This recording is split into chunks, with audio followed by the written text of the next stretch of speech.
Mesdames et messieurs, bonjour à tous, c'est Ismo, j'espère que vous allez bien. Aujourd'hui c'est le jour 67 je crois, un truc comme ça, 68, bref, peu importe. Alors, hier j'ai fait une vidéo rapidement pour vous expliquer et vous dire que j'étais revenu sur le Forex. J'ai pris une opportunité qui a stop loss, hein, pas de surprise. Non, on va essayer de rester très neutre et très indépendant de chaque stop loss. Un stop loss qui, ma foi, est assez bon pour moi parce que c'est pas un stop loss qui m'a, vous le savez, je prends beaucoup de stop loss à la mèche, surtout ces derniers temps, et je suis rentré dans une spirale infernale. Mais c'est un stop loss, je vais vous le montrer, vous allez voir qu'il y a énormément de confirmations qui est mérité. Et c'est un stop loss que si jamais j'avais une machine à remonter le temps, j'aurais fait la même chose. Donc en fait, je suis fier du stop loss, on va dire, je suis content de ce stop loss, d'où le titre.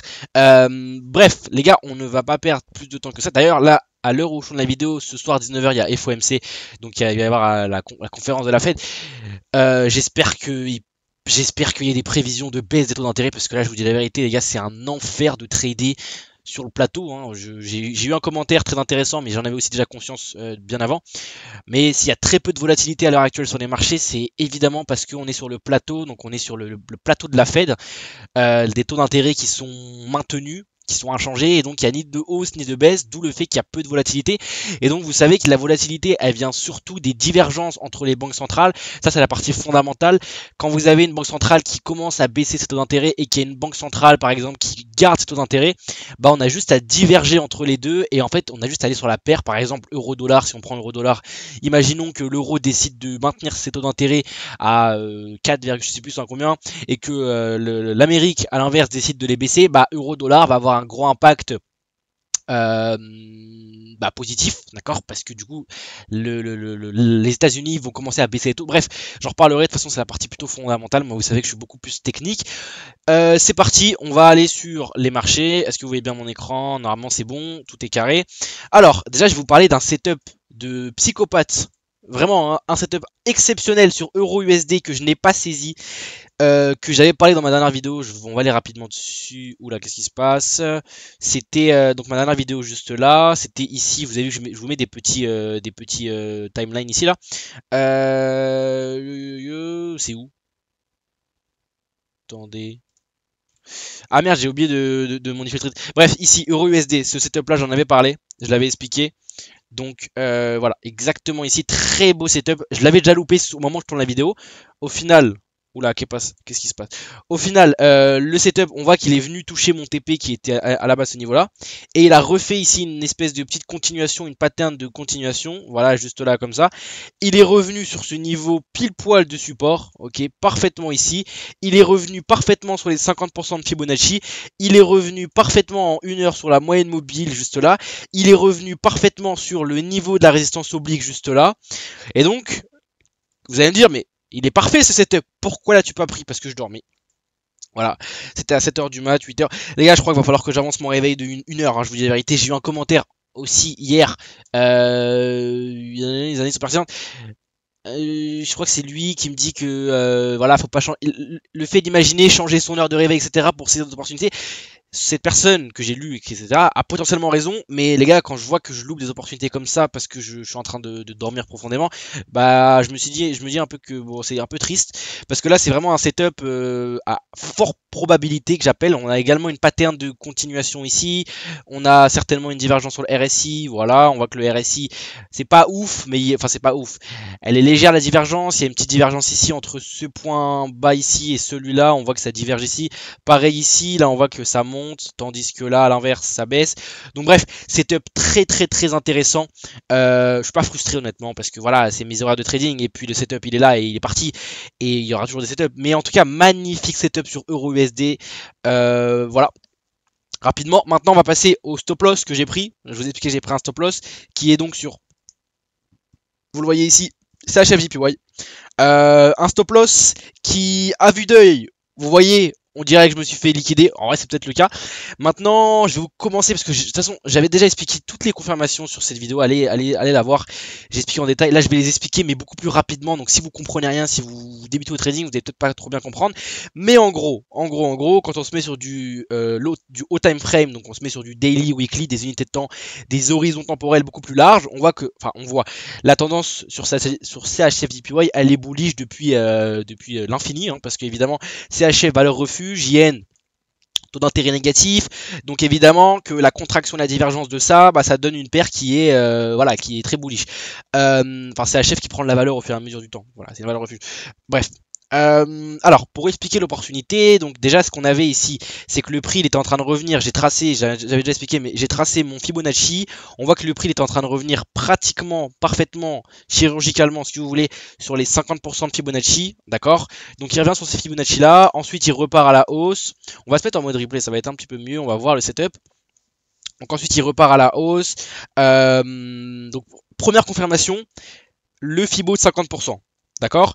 Deuxième confirmation, on a une trendline ici, résistance. On va se mettre sur du 1 heure par exemple. Donc un rejet, 2 rejets, 3 rejets. On a une trendline résistance qui est cassée ici, avec un beau mouvement aussi. On casse ici le niveau du lower high. Donc deuxième confirmation, cassure de trendline.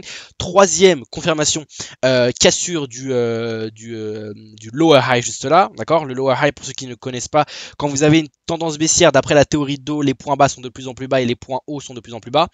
Et quand vous avez un retournement de structure, un retournement de tendance, vous cassez le précédent high, donc le lower high, le point haut de la tendance baissière, vous le cassez et potentiellement vous pouvez le pullback, ok, donc le retest. Et c'est ce qui a, dans mon scénario, c'est ce qui avait été fait de manière très harmonieuse sur cette paire là. Au final, bah vous allez voir que bon, je vais déjà commencer par vous montrer les confirmations. Donc là on est déjà à 3 confirmations. Quatrième confirmation, j'avais identifié personnellement dans mon scénario un espèce de double bottom ici, j'en avais déjà parlé, donc un creux, deux creux, donc double bottom. Quatrième confirmation. On avait également le fait que le prix donc il casse un niveau de résistance. Ici on a un rejet, deux rejets, trois rejets, donc il casse le niveau de résistance. Cinquième confirmation. Il pull back si on vient sur du 15 minutes. Donc il casse le gros niveau de résistance juste là que j'ai identifié avec voilà, le rectangle gris. Il le casse, il fait un pullback ici, donc sixième confirmation. Il fait un pullback sur les moyennes mobiles ici, donc on voit qu'il rejette bien les moyennes mobiles. Il passe bien, il a du mal à dépasser les moyennes mobiles, donc septième confirmation, excusez-moi. Également, il forme un biseau ascendant à mes yeux, donc une pattern biseau ascendant. Ok, vous avez une impulsion haussière, une correction symétrique, ça peut être comme ça. Ça, c'est plutôt un falling wedge. Oups, excusez-moi, ça peut être comme ça, donc un falling wedge, ou alors à l'inverse, ça peut plutôt être une pattern de cette envergure-là, comme ça. Là, on voit que le triangle, c'est un triangle qui se compresse, les points hauts sont de plus en plus bas et les points bas sont à l'inverse de plus en plus haut, et donc on a une cassure de ce biseau. Et là, c'est ce qui, dans mon scénario, avait l'air d'être fait. On voit que c'est beau, hein, enfin c'est beau, voilà. Je peux même tracer ça comme ça, mais on avait un espèce de biseau. Donc, huitième confirmation, la pattern de biseau. Neuvième confirmation, le fait que le prix... Oups, excusez-moi, qu'est-ce qui se passe? Oh là là, qu'est-ce que c'est que ce bordel là? Les gars, je comprends pas là. Je fais des zooms, des fois le problème c'est que là, je peux pas remettre à 0 là. On va faire un Alt F4. Ça va se remettre ou pas? Énergétique les gars, la vidéo elle est énergétique, là je suis énergétique, voilà, c'est le terme. Donc j'en étais où? Voilà, on va se remettre en mode replay. Donc du coup je disais qu'on avait la huitième confirmation de la pattern et également une neuvième confirmation qui était qu'on avait un prix qui était en train de revenir sur un niveau de support ici et qui maintenait bien ce niveau de support. Donc je me suis dit, mon plan de trading m'autorise, enfin voilà, ma stratégie me dit que je peux rentrer sur trois confirmations. Si j'ai trois confirmations et si j'ai le biais de la tendance qui va avec, je peux rentrer. Là, les gars, j'avais 9 confirmations. Donc, je ne remets pas en question l'opportunité. L'opportunité, elle est toujours aussi bonne.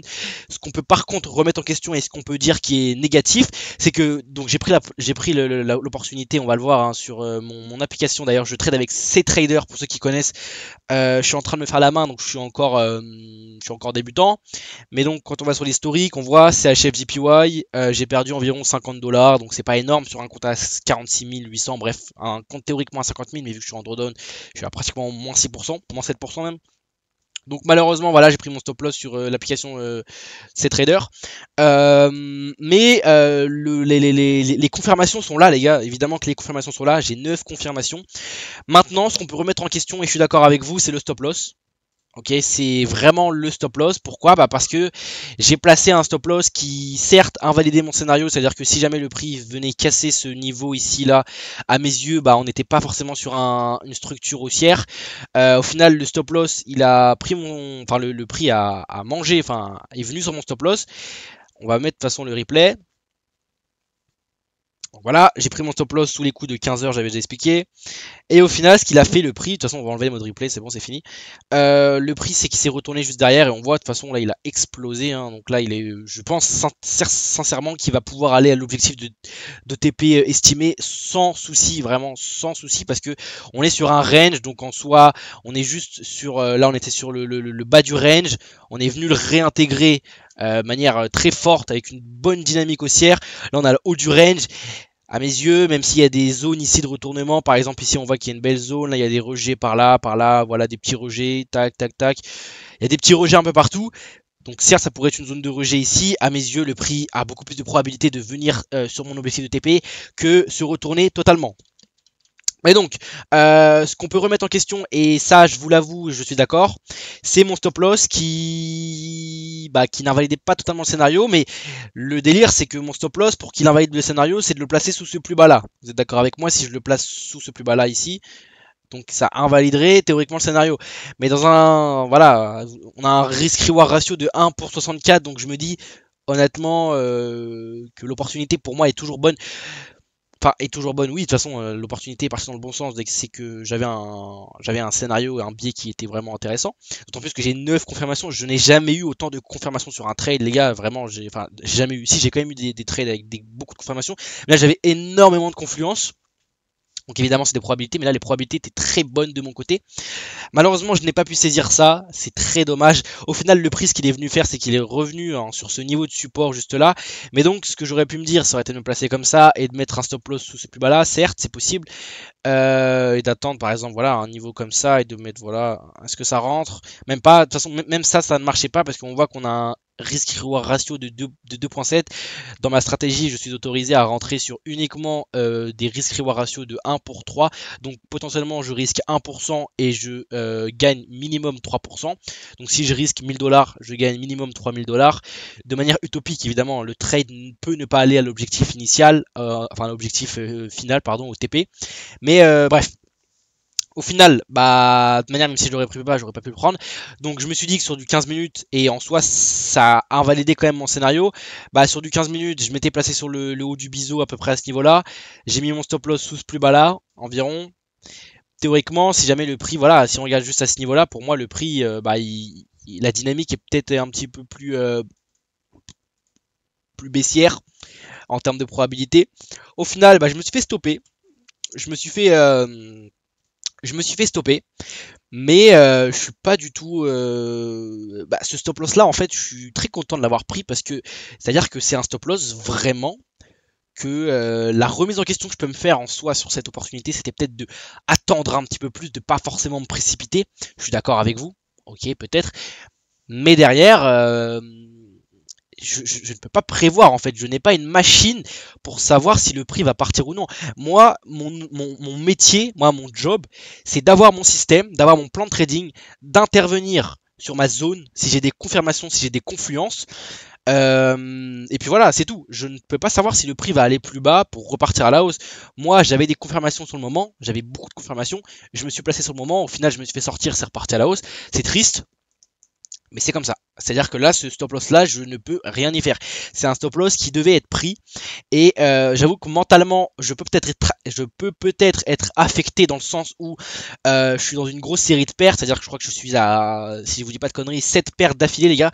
Je sais pas si vous vous rendez compte, c'est énorme. 7 stop loss d'affilée, dont on va dire sur les 7, il y en a 4 ou 5 qui étaient des stop loss, mais le prix est parti dans mon sens, donc en fait j'avais le biais, mais juste j'ai mal placé mon stop loss. Donc voilà, en tout cas, honnêtement, ce trade là les gars est très bon pour moi, c'est un trade vraiment qui je suis fier de ce trade là, je vais pas vous mentir, je suis fier de ce trade là. Le stop loss, est-ce qu'il est mérité? Bah du coup oui, mais c'est pas un stop loss qui me rend voilà, qui me frustre comme les anciennes vidéos, comme les anciens stop loss où c'était souvent, très souvent des stop loss qui étaient à la mèche et qui repartaient dans le bon sens. Là vraiment, j'ai fait ce que j'avais à faire, j'ai suivi mon plan de trading, j'ai mis mon stop loss là où je devais le mettre. J'aurais pu le mettre plus bas, mais bon, sous le plus bas, ça a invalidé. C'est complexe, c'est-à-dire que sur du M15, en fait, je peux chercher à mettre des stop loss plus agressifs, mais qui respectent tout aussi ma stratégie de manière plus courte, sur des time frames plus courts. Donc voilà, c'est tout ce que je voulais vous dire, les gars. Ce stop loss me rend joyeux. Voilà, c'est le titre de la vidéo. Ce stop loss me rend joyeux. Maintenant, voilà, c'est fait partie du process. Puis voilà, hein, on va faire avec, on va continuer comme ça. On espère qu'on puisse être rentable. Parce qu'en fait, ce qu'il faut vraiment comprendre, les gars, c'est que pour pouvoir être rentable, il faut juste faire plus de TP que de stop loss. Si vous voulez grossir, qu'est-ce que vous faites? Vous mangez moins et vous dépensez plus. Si vous voulez maigrir, qu'est-ce que vous faites? Vous mangez plus et vous dépensez moins. Et voilà, pour être rentable en trading, il faut juste prendre plus de TP que de stop loss. Voilà, c'est aussi simple que ça. Bref, les gars, en tout cas, je vous laisse sur ça. Prenez soin de vous et puis nous, on se dit à demain. Et salut les gars, j'espère que voilà, bisous, ciao.